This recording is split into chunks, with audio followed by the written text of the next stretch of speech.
Maharshi university of technology IIM road Lucknow का चौथा दीक्षांत समारोह बड़े ही धूमधाम व हर्षोल्लास के साथ मनाया गया। इस दीक्षांत समारोह में मुख्य अतिथि भाजपा के राष्ट्रीय प्रवक्ता डॉक्टर सुधांशु त्रिवेदी जी रहे और विशिष्ट अतिथि के तौर पर लखनऊ के जाने माने लोकप्रिय विधायक डॉक्टर राजेश्वर सिंह जी रहे, जिन्होंने अपनी उपस्थिति दर्ज कराई। विशिष्ट अतिथि के तौर पर किंग जॉर्ज मेडिकल कॉलेज की चांसलर भी मौजूद रहीं। आप देख रहे हैं राष्ट्रीय नवल टाइम्स चैनल की रिपोर्ट, किस तरीके से बच्चों को डिग्रियां छात्रों को बांटी गई। प्रारंभ तक स्नातक सभी को डिग्रियां प्रदान की गई। इस दीक्षांत समारोह में आप देख सकते हैं सुधांशु त्रिवेदी इसके मुख्य अतिथि हैं। उनको सुनने के लिए यहाँ पर हजारों छात्र छात्राएं, गणमान्य व्यक्ति सभी मौजूद नजर आए। कुलपति अजय कुमार श्रीवास्तव ने सभी का आभार प्रकट किया। कुलपति भानु प्रताप सिंह ने आए हुए सभी आगंतुकों का, छात्रों का आभार प्रकट किया। पेश है राष्ट्रीय नवल टाइम्स लखनऊ की एक रिपोर्ट।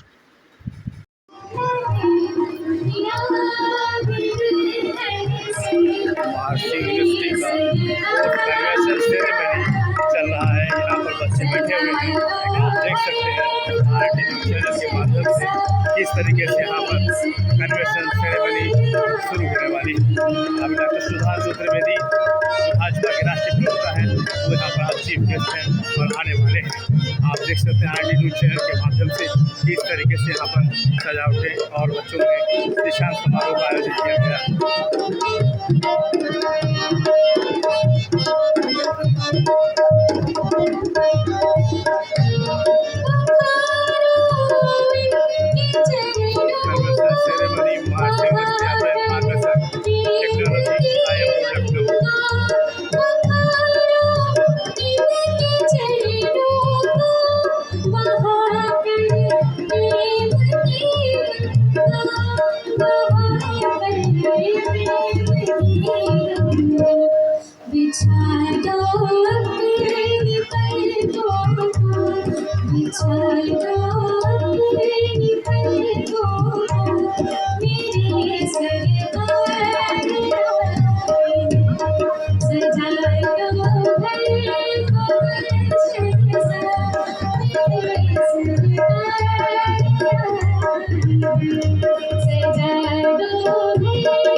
मदरं कर्णेभिः श्रीडूयामदेव मदरं पश्येमाक्षाभिर्जाजतराः स्थिरैरङ्गैस्तुष्टुवाग्वं सस्तारो निर्व्यासे महिदेवाहितञ्जलायुः साधमेन्नो सारादो अन्तिदेवाजतरा नश्चकरा संतानो नाम पुतरासो जतरा पितरो भवन्ति मानो मधियारी रिगतायुरगन्तो आदिर्भ्यो राधितिरन्तारिक्षमादिर्माता साविका प्रदान किया जा रहा है। हम सभी के लिए, स्नातक छात्र छात्राओं के माता पिता के लिए बहुत गर्व का क्षण है। मैं सबसे पहले अपने मुख्य अतिथि माननीय सांसद महोदय डॉक्टर सुधांशु त्रिवेदी जी, जो कि न केवल एक राजनीतिज्ञ हैं अपितु प्रखर विद्वान और ओजस्वी वक्ता भी हैं, का भी हार्दिक स्वागत है, अभिनंदन करता हूं। आपकी गरिमामय उपस्थिति से हमारे विश्वविद्यालय का प्रांगण आज प्रकाशमान है। हमारे बीच डॉक्टर राजेश्वर सिंह जी की उपस्थिति भी हर्ष का वातावरण दे रही है, जो कि हम सभी एक तकनीकी शास्त्र के जानकार और उच्च कोटि के प्रशासनिक अधिकारी रहे हैं। हम मेडिकल यूनिवर्सिटी की कुलपति आदरणीय प्रोफेसर सोनिया नित्यानंद जी और नरेंद्र देव कृषि विश्वविद्यालय के कुलपति प्रोफेसर विजय सिंह जी का भी धन्यवाद देते हैं, जिन्होंने अपने अपने क्षेत्रों के ज्ञान शिखर को प्राप्त किया और अपने साथ हमारे विश्वविद्यालय में आकर हमें अनुप्रेरित किया। हमारे विश्वविद्यालय के कुलाधिपति माननीय श्री अजय प्रकाश श्रीवास्तव जी के दूरदर्शी नेतृत्व का यही परिणाम है कि आज महर्षि यूनिवर्सिटी इस पड़ाव पर पहुंचा है कि वो अपना चौथा दीक्षांत समारोह इस प्रांगण में मना रहा है। हम उनका भी हृदय से अभिनंदन करते हैं। हम अपने director general professor group captain Shri OP Sharma ji, BOG member Shri Rahul Bhardwaj ji, Pankaj Sharma ji का भी स्वागत करते हैं। आज चौथे दीक्षांत समारोह में महर्षि यूनिवर्सिटी की प्रोग्रेस रिपोर्ट प्रस्तुत करना मेरे लिए सम्मान और गर्व का क्षण है। जो संस्थान की 2022-23 एकेडमिक सेशन की उल्लेखनीय शैक्षणिक और प्रशासनिक उपलब्धियों का संक्षिप्त अवलोकन प्रदान करता है। महर्षि यूनिवर्सिटी शिक्षा में इक्वलिटी, इंक्लूसिवनेस, प्रोग्रेसिवनेस, तकनीक और भावाती ध्यान के प्रचार और मानव कल्याण के लिए विशेष वर्षों से कड़ी मेहनत कर रहा है। महर्षि यूनिवर्सिटी ने वर्ष 2022-23 में सभी क्षेत्रों में उत्कृष्ट प्रगति हासिल की है। हमारी सरकारी नीतियां के अनुरूप एकेडमिक एक्सीलेंस में वैश्विक मानों का लक्ष्य प्राप्त किया है। जैसा कि पिछले दीक्षांत समारोह में राष्ट्रीय शिक्षा नीति के कई आयामों और उसके अनुसार पाठ्यक्रमों में रोजगार उन्मुख परिवर्तन की बात की थी, मुझे बताते हुए प्रसन्नता हो रही है कि NEP 2020 के अनुसार शैक्षणिक पाठ्यक्रमों को लागू करने के लिए पिछले सत्र में हमने तैयारी की, जिसके लिए हमने न केवल एकेडमिक एरिया के लोगों को अपितु इंडस्ट्री एक्सपर्ट के गणमान्य व्यक्तियों से चर्चा करने के उपरांत उनके द्वारा दिए गए सुझावों को इसमें शामिल किया। नए पाठ्यक्रमों विद्यार्थियों के सर्वांगीण विकास की आवश्यकताओं पर ध्यान में रखकर बनाए गए हैं। एकेडमिक काउंसिल ने इस सत्र से मल्टीडिसिप्लिनरी और इंटरडिसिप्लिनरी के UG पाठ्यक्रमों को अपनी संस्कृति प्रदान की है। With this university, my maternal uncle Dr. JP Singh has always been part of the university, and he has always been guided by late Mahesh Yogi ji. Transcendental meditation, the most important thing that you have imbibed from this university, and I can assure you this is going to take you to a different level in the times to come. The dais, which is full of such distinguished people, we have Honorable Member of Parliament Shri Sudhanshu Trivedi ji, who is a distinguished scholar, a voracious reader, and an outstanding spokesperson. I welcome you, sir, and we are all very happy that you are here to guide us too, and we are all very happy to hear you. Honorable Shri Ajay Prakash Srivastav ji, the Honorable Chancellor Maharshi Information University, you are doing such a great job, sir. And after seeing the youth, President Roosevelt said, show me the faces of the youth and I'll tell you the future of the country. And when I see the bright and enlightened faces of the youth sitting here, I can see the future of India is very bright. And I congratulate the faculty and the Chancellor, Honorable Vice Chancellor Bhanu Pratap ji, the trustees Pankaj ji and Rahul ji and Sharma Sahab, and Honorable Vice Chancellor Narendra Dev University Sahab, who is present on the dais, and Madam Sonia, who has come, Sonia Nityanand ji, and so all these distinguished people are here, and it's a very great day for you all. In fact, it's a great day for us also that we have come to interact with you, and it is always a pleasure.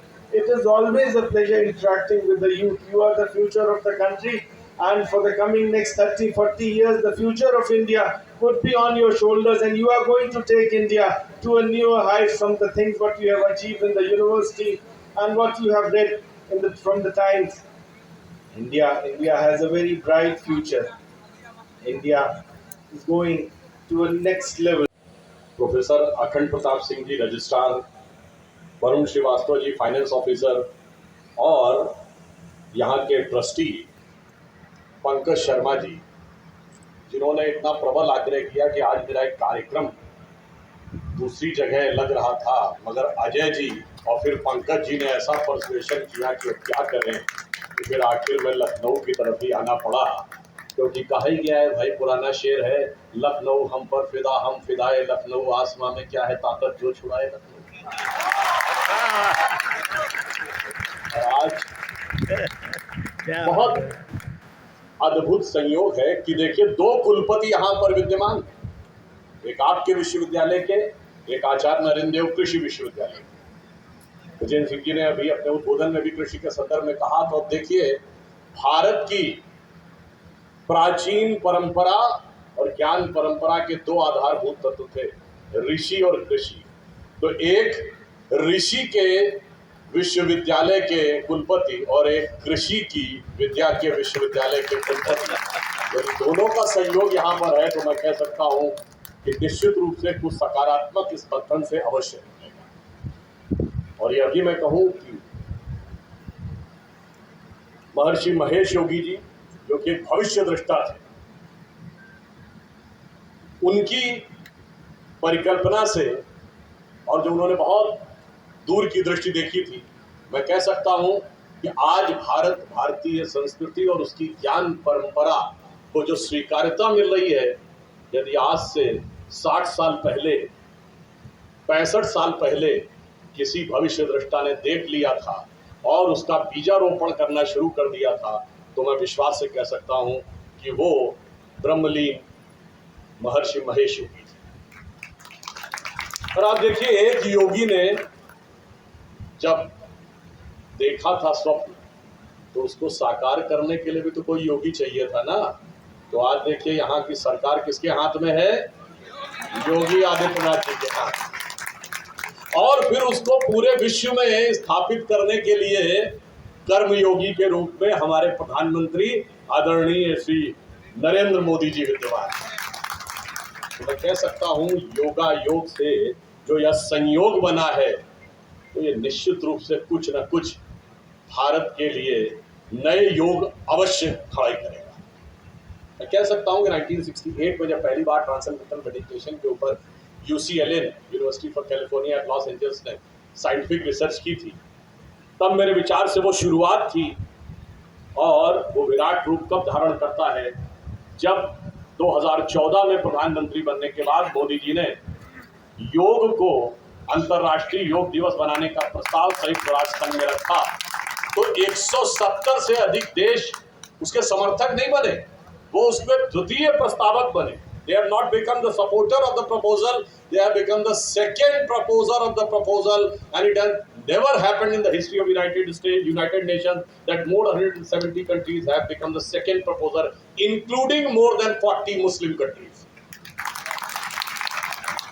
और आपने देखा पिछले योग दिवस पर जब प्रधानमंत्री जी ने न्यूयॉर्क में UN के ऑफिस के बाहर योग किया, तो 135 देशों के रिप्रेजेंटेटिव वहां मौजूद थे।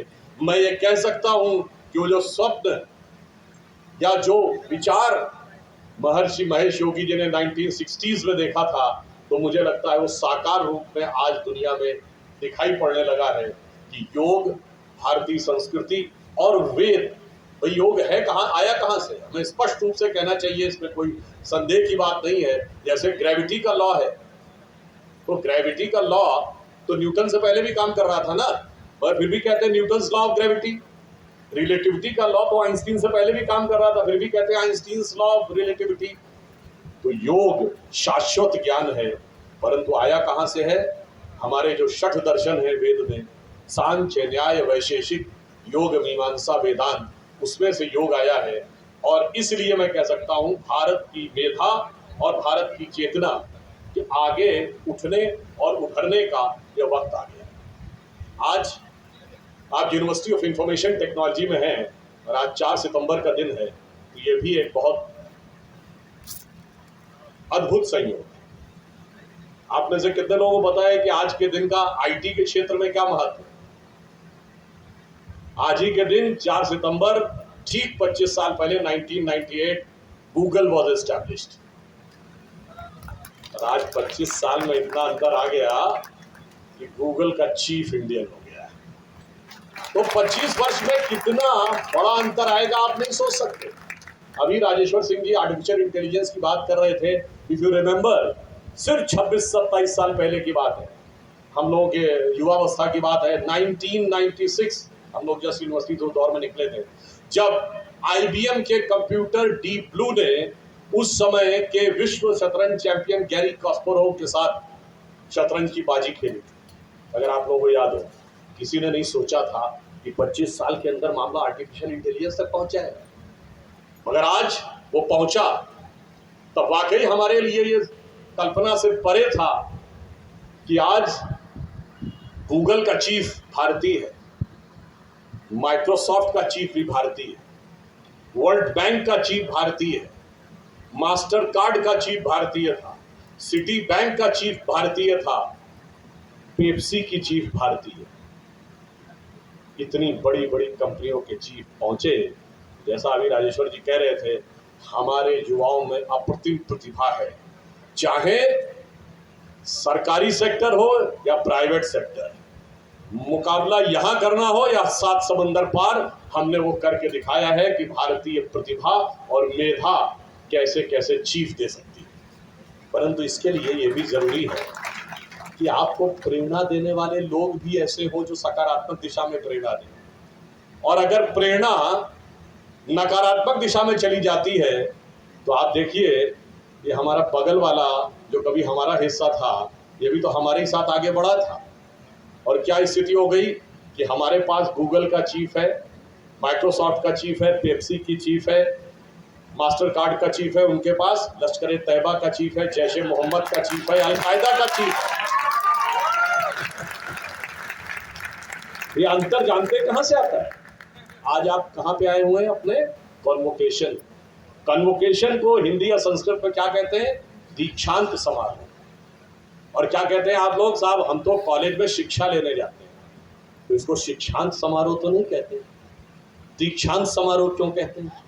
आप कभी ध्यान दीजिए, हमारे यहाँ कहा जाता है किस गुरु से दीक्षा ली, किस गुरु से शिक्षा ली नहीं। इवन हमारे यहाँ अगर फ्रेज प्रयोग होता, चूंकि देखिए आजकल युवा पीढ़ी अंग्रेजी का बहुत प्रयोग करते करते भारतीय मूल के शब्दों को भूलती जा रही है, और उन शब्दों में छिपे ज्ञान और उसके तारतम्य से भी अलग होने का खतरा होने लगता है। हमारे यहाँ क्या फ्रेज यूज होता है कि भाई आपकी शिक्षा दीक्षा कहाँ से? अकेले शिक्षा का महत्व नहीं है, शिक्षा तो आप कहीं से भी प्राप्त कर सकते हैं। आज के जमाने में जाइए, कोई किताब उठा लीजिए, पढ़ लीजिए।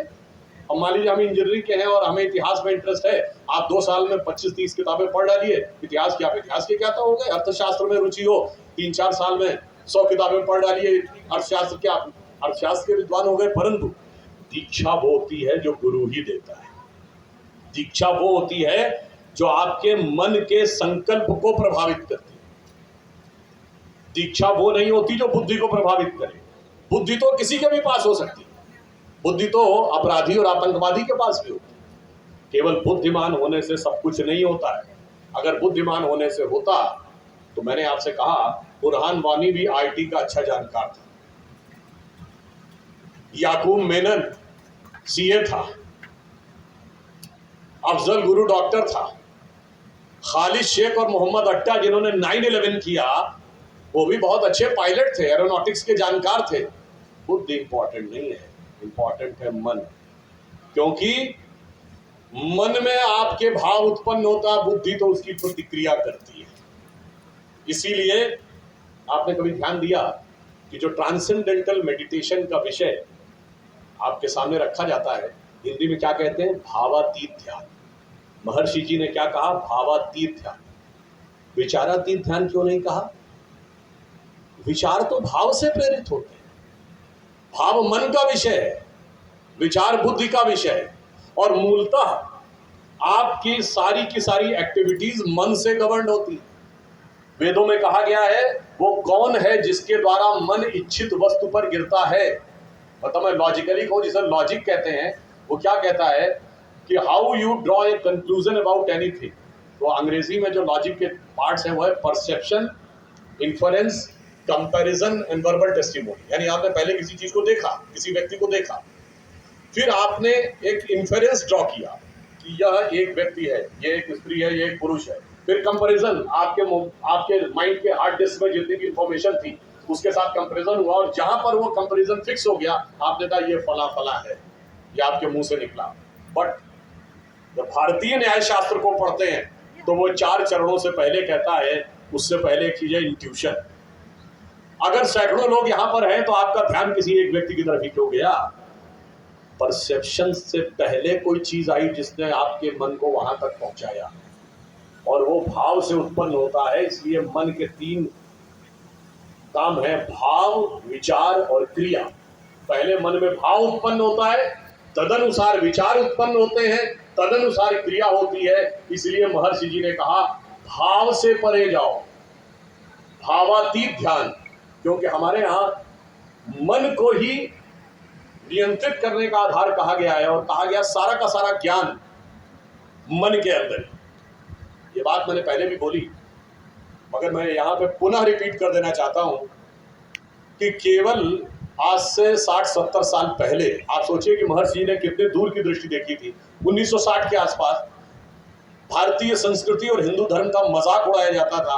अरे भाई ये क्या कहते हैं, जाके गुफा में ध्यान लगाओ, वहां से ज्ञान प्राप्त हो जाएगा, ऐसे बैठ के ध्यान लगाओ और तुम्हें बहुत सी चीजें समझ में आ जाएंगी। ऐसा